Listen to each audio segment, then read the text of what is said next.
Hi, I'm Mark Roth. I'm with Goodway Technologies, and today I'm going to talk to you a little bit about our cooling tower line, some of the different equipment that have been sent out to some of your locations. We're going to talk about what it's meant for, how to use it, how to set it up, a little bit of troubleshooting, and hopefully give you a good enough idea so that right out of the box you know what to do with your equipment and how to use it appropriately. The first part I'm going to talk to you about in our cooling tower package is our CTV-1501. CTV stands for Cooling Tower Vacuum. That's what it basically is. It's a vacuum that allows you to get all the mud and stuff out of the basin of your cooling tower. And you can even do it while it's still online. It'll work in different types of towers. Most of our equipment is geared towards working on a cross-flow cooling tower. But today we're even going to fire some of it up using this counterflow cooling tower here. And we can show you how it's used and again how to set it up basically. But the idea of the vacuum itself is you've got your inlet hose here and a discharge here. And you're going to vacuum out the inside of the tower as though you're cleaning a pool. Kind of slow, not too fast so that you're not muddying up and clouding the water up. And you're just allowing the stuff to be discharged out to your roof drain. And we would just hook it right onto our roof drain here. So the machine is going to come with 3 hoses in your kit. One's going to be your inlet hose. Here's your inlet. I know it's my inlet because it's got this big ball valve on it over here. And we're going to attach our long pole to this one. And we're going to clamp this onto the front of the vacuum on the inlet first.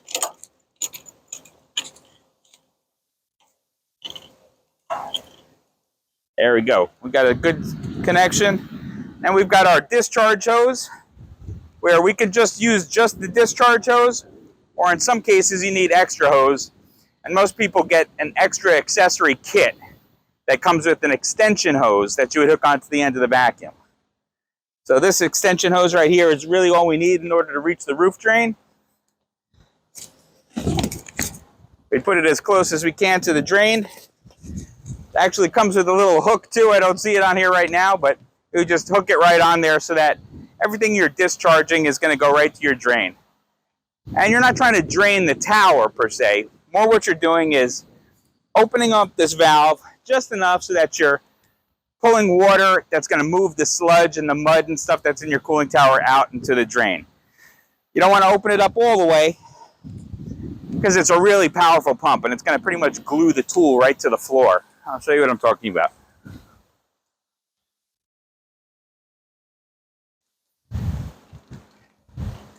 So here is our inlet with our largest tool on it, which would be used for cleaning the inside of the basin. But the machine's going to come with a number of different accessories you can use. Now the way that they're attached is it sits in this clamp here with 2 thumb screws on either side. It needs to make a perfect seal. You can't have air coming into the system. So you need to make sure that you have your 2 O-rings on each of your tools and it's seated in here properly to make a good seal.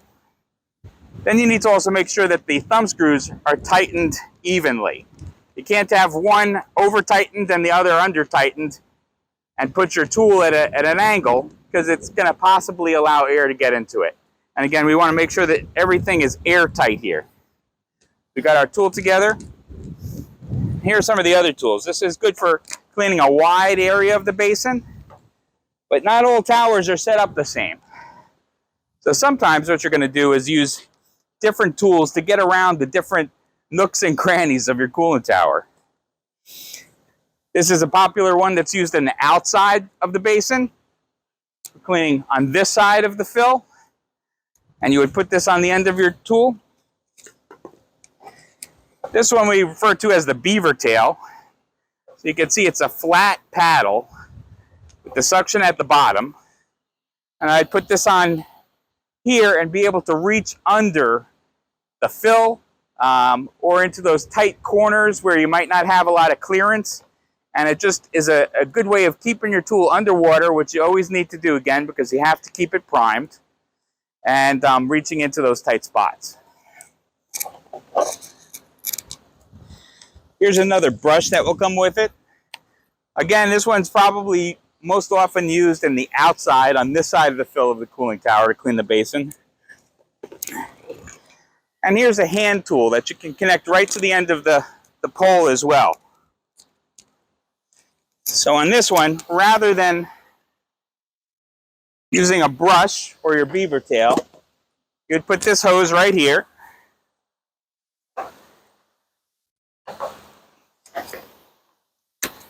Get that good seal, tighten it up evenly. And now you're able to vacuum using a pole, which is just a lot easier in some areas. Again, not every cooling tower is the same, so sometimes you get up there and you're in a hard to reach area, and having a hand tool like this is a lot easier to use. Let me go over just some of the priming of the pump with you. So you see we have a garden hose hooked up to the machine here. And what that's doing is just allowing you to get all the air out of the line before you start vacuuming.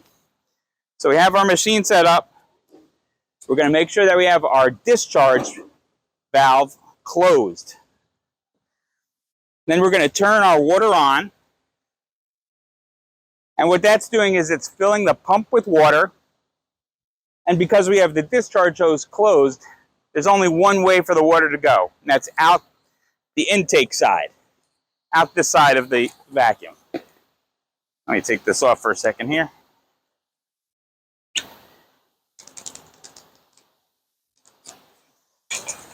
Oops. I'm pretty tight.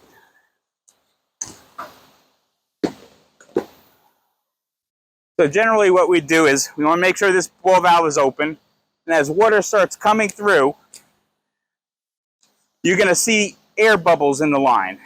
Sometimes it's a good idea to kind of walk the hose out and allow the air to get out of the hose. If you see an air bubble in it, you can walk it out as well. And once you don't see any more air bubbles and you have steady flow coming out of the end of the hose, you would submerge this tool underwater to keep your prime. And at that point you can turn this water off, turn the machine on. Here's your on switch. So now you're sucking, and open this immediately, about a third of the way. That's usually all you need to do, is about a third of the way open. So now you've got prime, and you can begin vacuuming. And we'll show you the machine once it's running, how it actually vacuums and how to get in there. But a lot of the time you're going to have to move from one area of the tower to another, maybe from one cell to another, or to pick it up out of the water for a moment so that you can get to another area. And so that you don't have to prime from the beginning all over again, you have a ball valve right here that allows you to stop that suction for a moment. You want to make sure it's completely closed. Now you can pick the tool up out of the water and go to another part of the tower. When you're ready, open the valve again, and you'll start picking up the debris again. So again, it's very important to keep prime. If you pick it up out of the water and forget to do this, it's going to bring air into the line. You're going to need to reprime the vacuum again. So now I'm going to talk to you a little bit about our TFC-200. TFC stands for Tower Fill Cleaner. So this machine was designed for cleaning the delicate fill on the cooling tower. There's all different types of things that you could be cleaning off a tower. Sometimes it's hard water scale, that white kind of crusty mineral deposit that gets on there in those hard to reach spots of the fill. And sometimes it's more of a biological growth, that's slime and mud and algae that you'd see in there. And we have different chemicals for doing different things. This one's pretty versatile. You can use it for cleaning a lot of different types of debris on the tower. So I'll show you how this one works. So again, it's an electric unit, so you have a power cord on the back here that you'd plug into your regular 110 outlet somewhere. And the machine has two pumps on board. So first I'm going to talk to you about using our scale break gel, which is a descaling chemical that comes in the form of a thick gel. And the reason that we made it in that thick kind of form is so that when you spray it on, it's going to stick to the fill like syrup. The idea is to spray it on, and that descaling acid needs contact time in order to do its job, in order for it to start to dissolve and break down those minerals. So the process is to first rinse the fill. You have to wet it down first. So you have a valve here, and you have one switch. One is saying if you're going to pull chemical only, and the other is if you're going to do rinse, or if you would like to mix the chemical with the water at the same time. So the first thing we're going to do is put it into the down position so that you're rinsing. Rinsing, I'm going to put on this gun and use this yellow nozzle, this yellow quick connect nozzle that would attach here. Now the gun comes with another extension pole, so you can reach up pretty high with it. And it comes with this angled connector, this 45, so that you can reach kind of hard to get at areas. And it also comes with this handle. And this handle is adjustable. So I'd unscrew it here, and I can move it to whatever angle I need to, adjust the machine properly, so that it just gives me more control over the wand when I'm spraying. I can use it for going back and forth and just kind of steady it. So again, I'm not spraying right now, but we'll fire it up in a moment. But here I would just be wetting down the fill. And what you're doing is you're getting out some of the loose debris, and also you're preparing the surface for the chemical, for the scale break gel chemical. It needs a wetted surface in order to activate. After I've wet the fill, if I'm going to be spraying on the gel, I would switch over to this white nozzle here.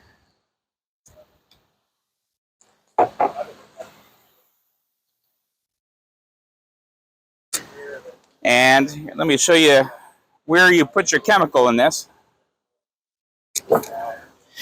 It's in this cavity in the back here. So this plunger, you'd raise up, you'd put your 5-gallon jug of chemical here, you'd lower the plunger so that it's completely submersed into your jug of chemical. And then you're going to come back around to the switch on the front of the machine because we're ready to spray our gel. So we're going to take the switch and put it in the up position to chemical. It's important that we're also have this valve in the chemical position here too. So scale break gel needs to be applied 100%. It can't be diluted, and that's what this would do. You don't want to introduce water into the cleaning while you're doing it. You want to just keep it just pulling chemical. The gel won't work properly if you mix it with water. Here, let me put on my angled connector again, the 45, QDN 45.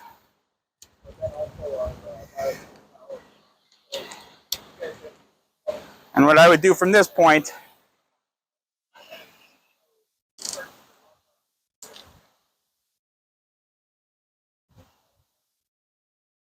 is start applying the gel. Now again, this angled connector allows you to reach into the honeycombs of the fill and get really good coverage.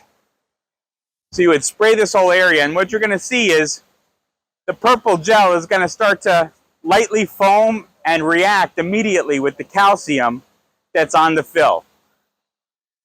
Once you've kind of sprayed the whole area that you need to clean, you're going to allow it to sit for at least 60 minutes. Now, again, what you're going to come across in the tower could be all different types of debris and all different levels of fouling. If you have a really thick amount of scale on your tower, you're going to need to put a heavy coat of the gel on. And if it's not so bad, you can put a lighter coat on.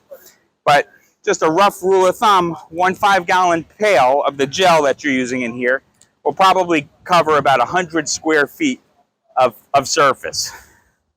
So before you start your job, it's a good idea to take stock of how much chemical you have so that you know how much surface area you're going to be able to cover. And the gel, even though it works great, there are some times when you might need to apply a second coat after you do it too, because again, you might have a lot of scale. So We're going to let it sit for an hour. A lot of times you spray here, and by the time you get all the way around the tower, you've already killed an hour and you're ready to get to your rinse.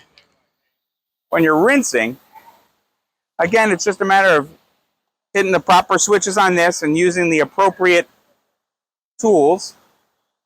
Going to take off the white chemical dispensing nozzle and put on this turbo head.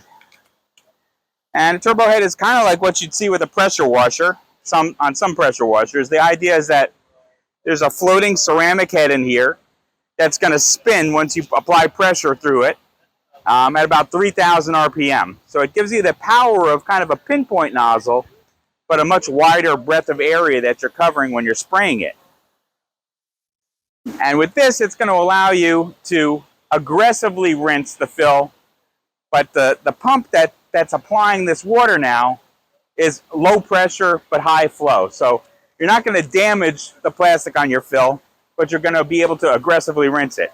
And what I would do here is, now I'm going to set my machine to rinse, the bottom setting, and I'm going to go turn my valve all the way over to the rinsing position. I'd fire it up and just kind of rake the fill until I can see that stuff that's been loosened up by the gel starting to come off. And again, with all cooling towers, they're all a little bit different. In different parts of the country, they're exposed to more sun and they can be more brittle, and it depends on how old your fill is. So you do want to get your range, but in most cases, you can get pretty much right up on top of it while you're rinsing.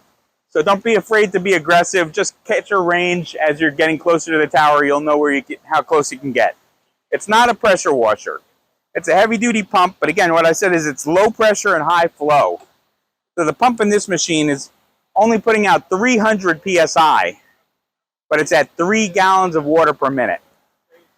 And again, that's when I'm in full rinse valve and rinse on here.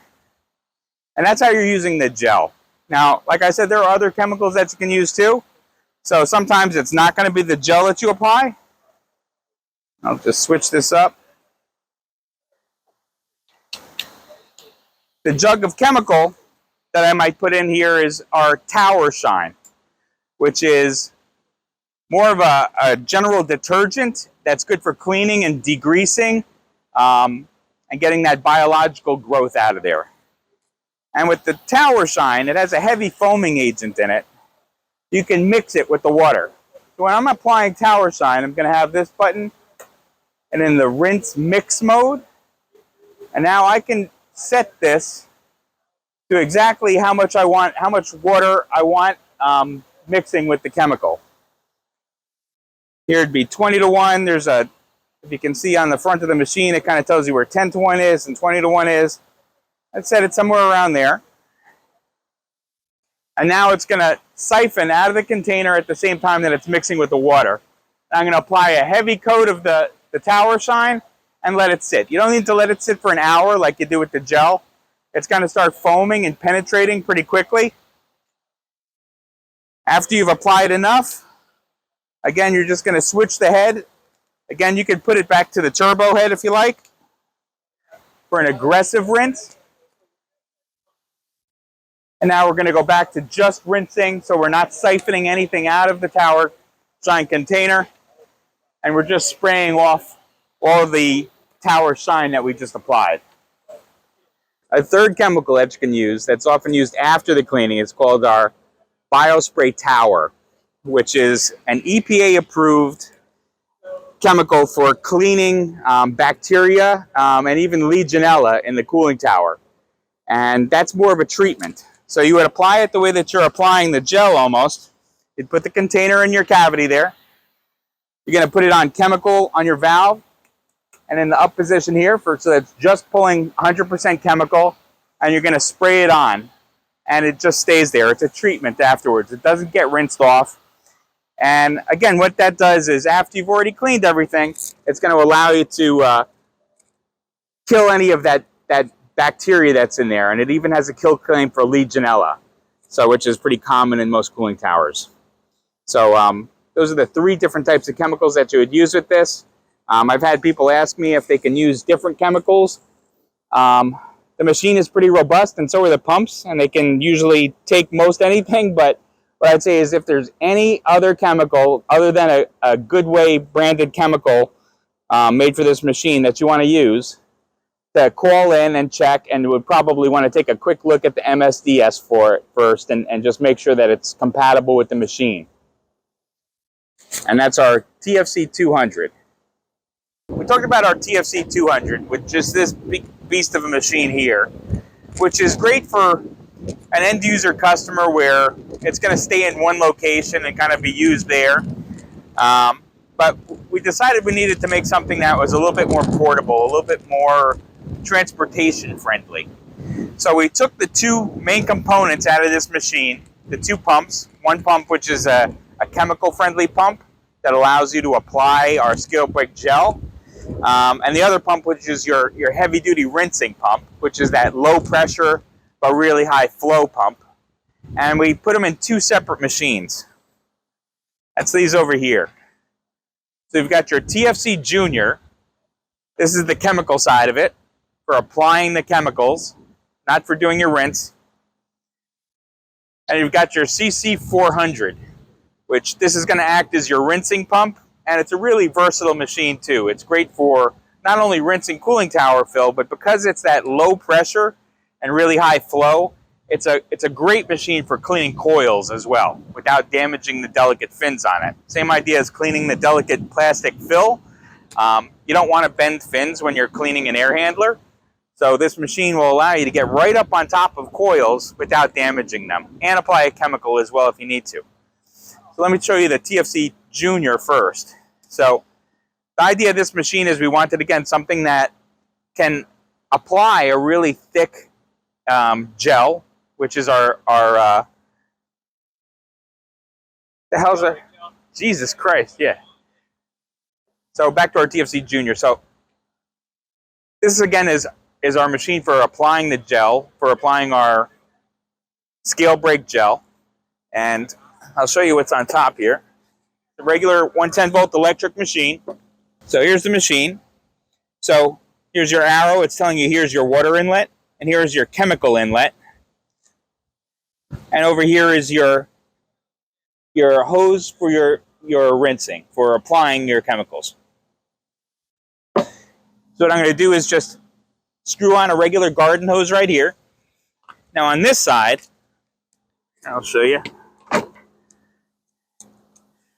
You're going to connect this quick connect hose to it.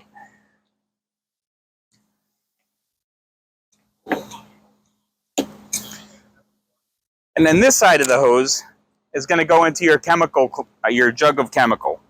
So you would just screw this on top, and now it'll allow you to siphon out of that container. Just a simple on-off up here. You've got your nozzles in it here, and it'll come with a number of wands and a spray gun for applying the chemical too. And it's the same idea. You're still following the same process if you're applying the gel. What you're doing is applying it at 100%. You just need to move the valve to what you want to do with it. So you want to take chemical in, or you want to take water in for rinsing the surface first. So I'd put it on my water inlet. I'd spray water to wet down the area and get any loose debris out. And I would just simply change it over to chemical. And now, whatever I have this in, it's going to siphon out of the container, and I can apply my chemical to the fill. After I've done that process and allowed it to sit for an hour, and again, kind of do its job, kind of loosen up all that scale, I'm going to use the CC-400 to do the rinse job on it. Now, when you get the machine, it's a pretty heavy-duty pump where we scaled down the pressure on it so that it's only putting out that lower PSI. This one is 400 PSI at 3 GPM. It ships to you with this little red plug on top. This plug, once you're ready to use it, you're going to take it out, and it comes with a little black vented plug that you're going to put in here for the pump so that it can breathe. And this is also where your oil would go in. And this handle on the front of the pump is factory set. So don't try adjusting it. Don't try and raise the pressure. It's not meant to be a pressure washer. It's Loctited inside. If you were to take grips and try and change it, you'd only end up increasing the amperage on it until it tripped itself. So it's set to what it's supposed to be. It's not meant for taking graffiti off the side of a building. It's not a pressure washer. It's a tower fill rinser and a coil cleaner, and that's what it's meant for. This again will come with all the nozzles and lances that you need. You'd use pretty much the same sort of gun. And again, usually what I recommend is using a turbo nozzle for doing that rinse on it. And we'll fire this turbo nozzle up in a minute so you can see how it really gives you that intense kind of pinpoint rinse that you need in a wide area. Right on the back here is your on-off switch. And as you can see, the machine also comes with a dipstick of its own. So right here, this hose you can put into a container of chemical if you wanted. Now it's generally not used for cleaning the fill. You would usually put this into a coil cleaning solution, or you could put it into Tower Shine. And what it's going to do is mix with water at 10-to-1. There's no valve on it, so you can adjust how much what the ratio is, how much chemical it's picking up. It's always going to be a 10-to-1 when you put this into a container and you're running the machine. When you're ready to apply chemical, you would use a black nozzle. When you're ready to rinse, you're going to use the yellow nozzle or the turbo head that comes. And that's your rinsing machine. So these two machines would take the place of the TFC-200. And again, they do the same thing. It's just a lot more portable. So the idea is if you're going from job to job or from location to location, or if you've got one of those roofs where it's really difficult to get up there and get the equipment close to it, you could just hoist this up or carry it up a ladder pretty easily. This one's 44 pounds. I think this one is 32 pounds. So a lot more portable. Does the same job as your TFC-200. If you're doing multiple sites, I would recommend going with the 2 units rather than the one big one. So once the gel's been sitting on the tower for an hour and it's had a chance to dissolve the calcium a bit and loosen things up, we're going to rinse it off aggressively using that turbo nozzle. First, we're going to put it in rinse mode. Then we're going to switch it onto the rinsing pump. Going to find our range and just rinse it using that turbo nozzle.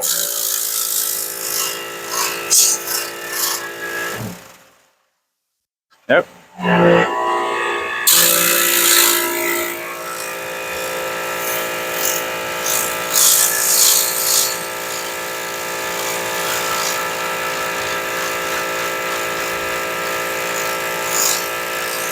You can see you can get pretty close to it without doing any damage.